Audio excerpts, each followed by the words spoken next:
Tube Tamil வணக்கம்.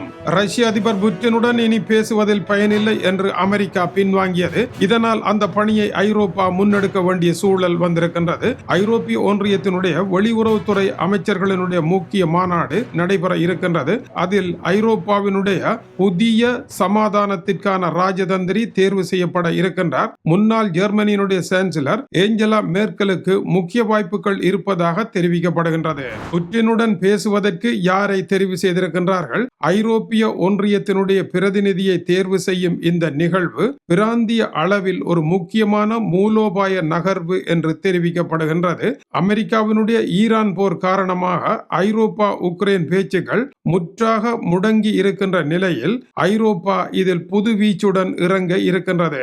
ரஷ்ய அதிபர் புட்டினை வசப்படுத்தக்கூடிய 3 பேர்களினுடைய பெயர்கள் வெளியாகி இருக்கின்றன. இவர்கள் புட்டினுடன் தொடர்புடையவர்கள். ஆனால் இந்த 3 பேரையும் புட்டின் விரும்பியதாக தெரியவில்லை. அவர் வேறொருவரை நியமிக்க அவரை ஐரோப்பா நிராகரித்திருக்கின்றது. அடுத்து என்ன நடைபெற்றிருக்கின்றது?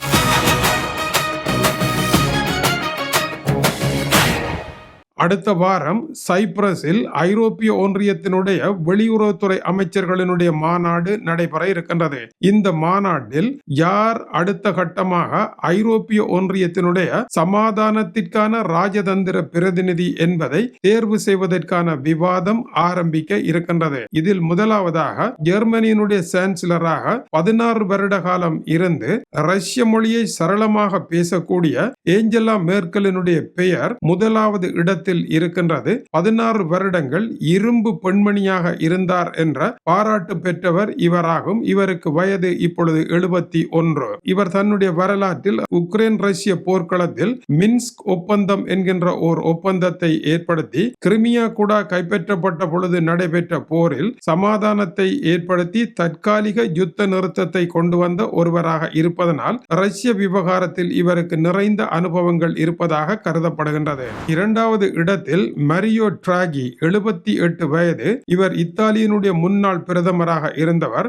ஐரோப்பாவினுடைய மத்திய வங்கி ECB முன்னாள் தலைவராகவும் இருந்தவர். மூன்றாவது இடத்தில் அலெக்சாண்டர் ஸ்டப் இடம்பெறுகின்றார். இவர் பின்லாந்து நாட்டினுடைய அதிபர். புட்டினை வசப்படுத்துவதில் இவருக்கும் ஆற்றல் உண்டு என்று கூறப்படுகின்றது. இந்த மூவரில் யாரை தேர்வு செய்வது என்பது முக்கியமான கேள்வி. இதில் பின்லாந்து அதிபர் அலெக்சாண்டர் ஸ்டப் இப்பொழுதும் பதவியில் இருக்கின்றார். மற்ற இருவரும் பதவியில் இல்லை.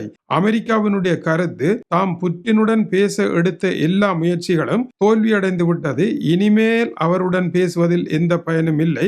நீங்கள் பேசுவதாக இருந்தால் பேசிக் கொள்ளுங்கள் என்று அமெரிக்கா பச்சை விளக்கை காட்டியதன் பின்னதாக இவர்கள் களமிறங்கி இருக்கின்றார்கள். ஐரோப்பிய ஒன்றியம் களமிறங்கினால் அதில் தமக்கு ஆட்சேபனை இல்லை என்று அமெரிக்கா சொன்னதன் பின்னர் இறங்குவதனால் இவர்கள் அமெரிக்காவை முறித்து கொண்டு தாங்களாக செல்கின்றார்கள் என்ற ஒரு கருத்தை எடுக்க முடியாமல் இருக்கின்றது. டொனால்ட் ட்ரம்பை பொறுத்த வரையில் இனி இந்த பேச்சுவார்த்தைகளை அவர் எதிர்க்க மாட்டார் என்றும் கூறப்படுகின்றது. 71 வயதுடைய ஏஞ்சலா மேர்க்கல், நாமே நமது பொறுப்புகளை இனி கையில் எடுக்க வேண்டும், நாமே நேரடியாக சென்று பேச வேண்டும், தரகர்களையும் முகவர்களையும் வைத்து பேசுகின்ற காலம் இது அல்ல என்று பொலிட்டிகோவிற்கு வழங்கிய செய்தியை நேற்று வெளியிட்டிருந்தோம். ஏஞ்சலா மேர்க்கல் ஐரோப்பாவினுடைய அமைதி தூதுவராக வரக்கூடிய சூழல் இருப்பதனால் தான் அமெரிக்காவினுடைய ஊடகங்கள் இவரை பேட்டி கண்டிருக்கின்றன என்பதை உய்த்துணர முடிகின்றது. ஆனால் மேர்க்கல் மீது கடுமையான விமர்சனங்கள் உண்டு. ரஷ்ய அதிபருடன் இவர் நட்பாக பழகினாலும் ரஷ்ய அதிபருடன் தளர்வாக இவர் பழகிய காரணத்தினால் பல விடயங்களை விட்டு கொடுத்து ரஷ்யாவினுடைய நோர்ட் ஸ்ட்ரீம் எரிவாயுவை ஜெர்மனிக்கு குழாய் மூலம் கடலடி வழியாக கொண்டு வருவதற்கு இவரே காரணமாக இருந்தவர். அதன் பின்னர் அதை வைத்து ரஷ்ய அதிபர் புட்டின் அரசியல் விளையாட்டுகளை ஆரம்பித்தார். இதனால் மேர்க்கலினுடைய ராஜதந்திரம் தகுதியற்றது என்று போலந்து உட்பட பால்டிக் நாடுகள் இவர் மீது எதிர்ப்பை காட்டியதும் குறிப்பிடத்தக்கது.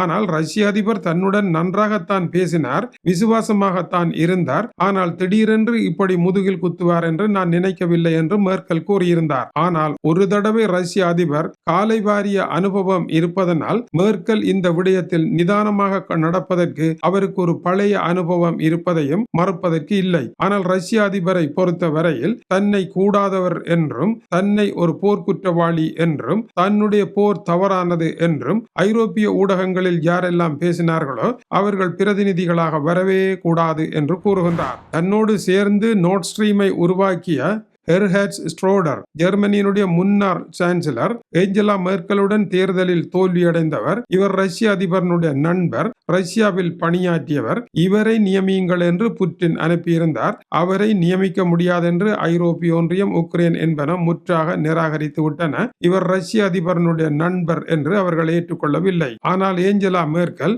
தன்னை விட நீங்கள் கூறுகின்ற மற்றவர்கள் திறமைசாலிகள், அவர்களை தெரிவு செய்யுங்கள் என்று கூறுகின்றார். எதற்காக?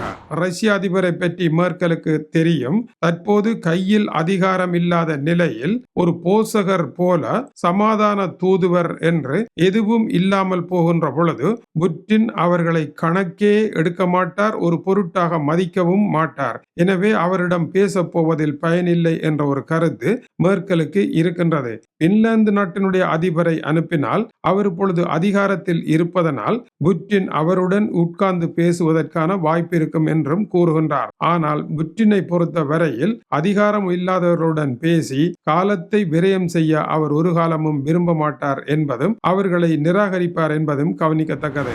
அமெரிக்காவில் இருந்து அதிகாரம் இல்லாத ஸ்டீவ் விட்கோவும் அமெரிக்க அதிபரனுடைய மருமகன் ஜெரால்ட் குஷ்னரும் சென்று புட்டினுடன் பேசியது மிகப்பெரிய தவறாகவும் தோல்வியாகவும் முடிந்தது. இவர்கள் இருவரும் ரஷ்யாவிற்கு போன பின்னர் இவர்களை பல மணி நேரம் காக்க வைத்து அதன் பின்னர் சிறிது பிந்தி விட்டது என்று ரஷ்ய அதிபர் வந்திருக்கின்றார். எனவே ரஷ்ய அதிபர் இவர்களை ஒரு பொருட்டாகவே மதிக்கவில்லை. ஏனென்றால் இவர்கள் கையில் அதிகாரம் இல்லை என்பதனால். அதே நிலைதான் ஐரோப்பிய பிரதிநிதிகளுக்கும் ஏற்படும். அங்கு சென்று காவல் இருக்க புட்டின் வேண்டுமென்றே அவர்களை காவல் இருக்க வைப்பார். இதனால் அவர்கள் சலிப்படைய வேண்டிய நிலை வரும். இருப்பினும் வேறு வழி இல்லை, அவரை சந்தித்தே ஆக வேண்டிய சூழல் இருக்கின்றது.